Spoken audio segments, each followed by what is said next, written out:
Governor, one of the issues that people say is really important to them this election cycle is inflation. The American Free Enterprise Chamber of Commerce recently conducted a survey, and 4 out of 5 respondents said inflation is at the top of their minds right now.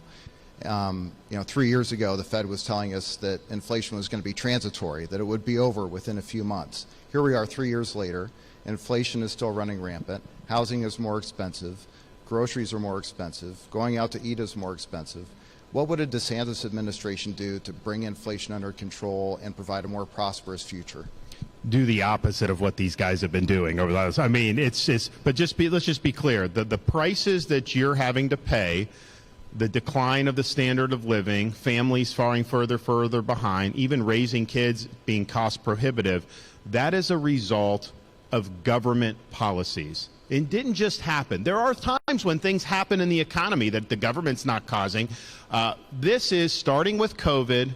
They decided to try to shut down the economy, which was a huge mistake, and your governor handled it well, and we handled it well in Florida, but not everyone did, and the federal government was bad under both Trump and Biden with what they were trying to pursue.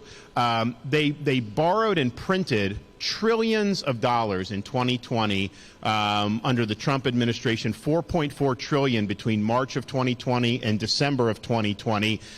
Of course you're going to get inflation 16, 18, 20 months in the future. Biden comes in knowing that is going on, and what does he do? He adds gasoline to the fire by doing another $2 trillion called the American Rescue Plan. I can tell you in Florida, we didn't need rescuing. We were booming. We were doing well.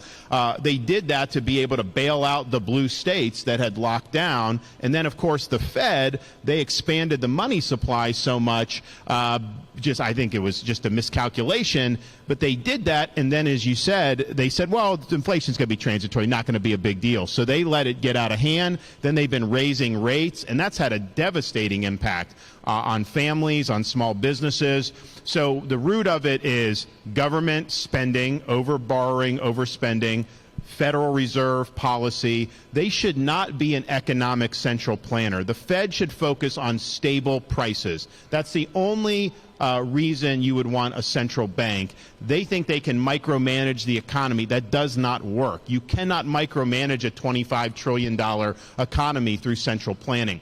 So we're gonna have a Fed chairman that understands that. We're gonna fight Congress on the overspending. But one of the things we can do to drive prices down is to reverse the Green New Deal and open up all of our energy production here in the United States. We've got unbelievable reserves in the Marcellus Shale, the Permian Basin, Bakken. We have Alaska. We have all these great things.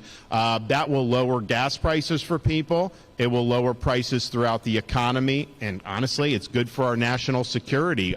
Russia, China, Iran, they want the U.S. to do a Green New Deal because that strengthens them. When we're the dominant energy producer in the world, that weakens our adversaries. But on day one, we'll take all the Biden rules and regulations under Bidenomics, we'll rip them up or we'll throw them away. We'll take the Green New Deal and all his restrictions on domestic energy, rip it up and throw it away. And that will create a foundation for more growth, but also downward pressure on inflation.